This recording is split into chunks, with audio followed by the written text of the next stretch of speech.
Shalom. All praises go to the Most High Yahweh, Bahashem, the Lord Yahweh Shai.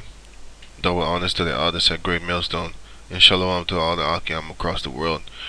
We're going to do this Genesis chapter 5 verse 1 in the Dutch. Reading English. Genesis chapter 5 verse 1. This is the book of the generations of Adam. Dit is het boek van de generaties van Adam. In the day that God created man, in the day that the Most High created man, the angels created man. In likeness of the Most High, of God made he him. In likeness of the Most High made he him. Ja, dit is gewoon the Most High. Male and female created he them. Man en vrouw heeft hij hun gemaakt. And blessed them and called their name Adam. En heeft ze geblest en heeft hij hun samen Adam genoemd. Dus male en female were called Adam. Man en vrouw werden Adam genoemd. Dus Adam en Eva werden Adam genoemd. Adamites eigenlijk. In the day when they were created. Dus dat wijst je. Man en vrouw werden Adam genoemd. Dus er waren meerdere. Dus er waren een hele stam die Adam genoemd werd. Verse 3. And Adam lived 130 years. Adam leefde 130 jaar. And begot a son in his own likeness. En heeft een zoon gekregen naar zijn eigen gelijkenis. After his image and called his name Seth. Hij heeft een zoon gekregen die op hem leek en hij noemde hem Seth.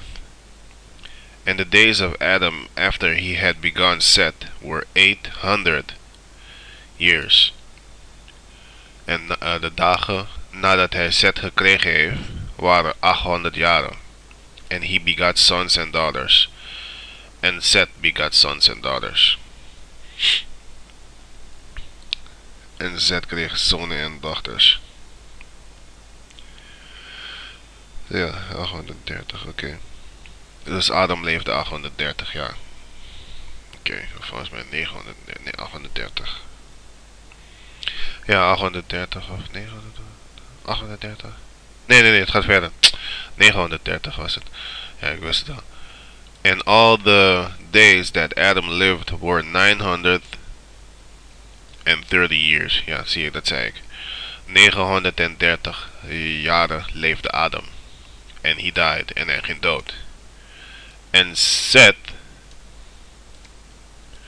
lived 105 years and begot Enos. Dus Seth, de zoon van Adam, hij leefde 105 jaren. Toen kreeg hij Enos.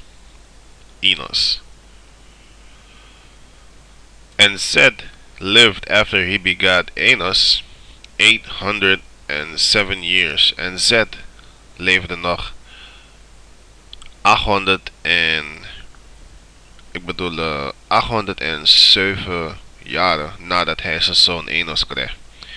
And begot sons and daughters. Dus hij kreeg nog zonen en dochters. And all the days of Seth were 912 years. Seth was 912 jaren. And he died. En toen ging hij dood. And Enos lived 90 years and begot Canaan. Enos leefde 90 jaar en toen kreeg hij Canaan, zijn zoon. And Enos lived after he begot Canaan 815 years. Enos leefde nog 815 jaren nadat hij Canaan had gehad. And he begat sons and daughters. En hij kreeg zonen en dochters.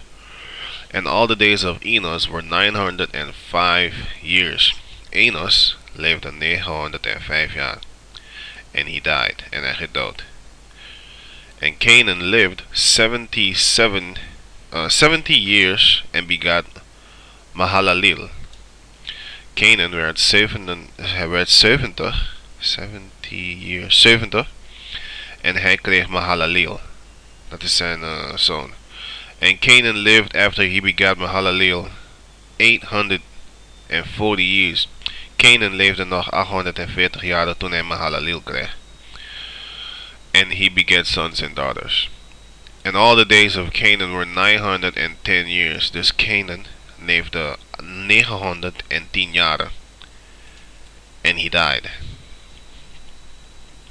And Mahalaleel lived 60 years and begat Jared. Mahalaleel leefde 65 jaar en hij kreeg Jared. And he begat Jared. And Mahalaleel lived after he begat Jared 800 years. 830 years. Mahalaleel leefde nog 830 dagen nadat hij Jared kreeg. And he begat sons and daughters. And all the days of Mahalaleel were 895 years. And he died. Mahalaleel leefde 895 jaren en toen ging hij dood. Jared lived 162 years. Jared werd 162 jaar en he begat Enoch. Oké, Enoch. Wat is dit? Dit is die good guy. Of nee, nog niet. Sorry. Enoch. Enoch is, ja, Enoch. Laten we kijken wat het woord Enoch betekent. Die namen hebben allemaal namen. Dedicated. The eldest son of Cain. Of Canaan. Niet Cain, but Canaan. Ze hebben weer een fout gemaakt daar zo. Want er staat hier zo. Hij werd de oldest son van Cain. Niet hij werd de oldest son van Canaan.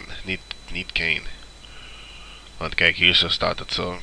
All the days of Canaan were 910 years and then he died. Okay, but anyway.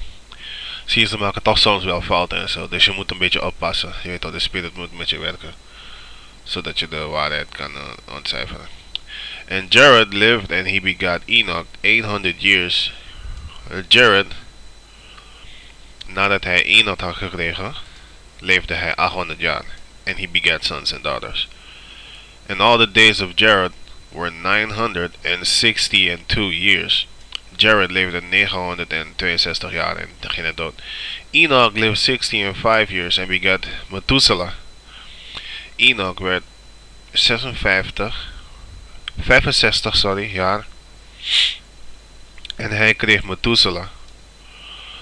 Enoch walked with God, with the Most High, after he begat Methuselah. Enoch, hij liep met de Most High nadat hij Methuselah kreeg. 300 years and he begat sons and daughters.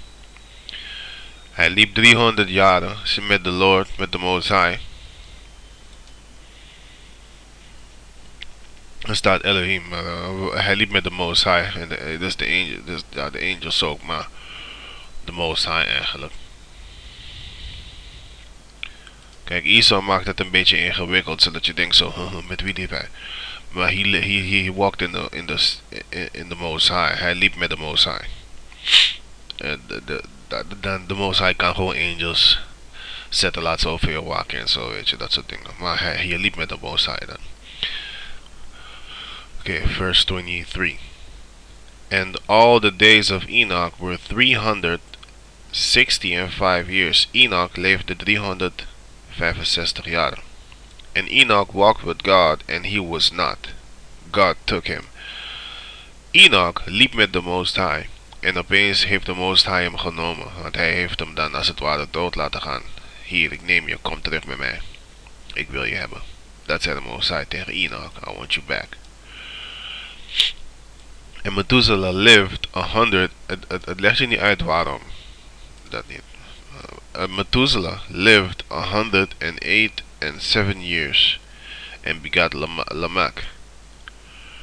Methuselah leefde 187 jaren en hij kreeg Lamech, zijn zoon.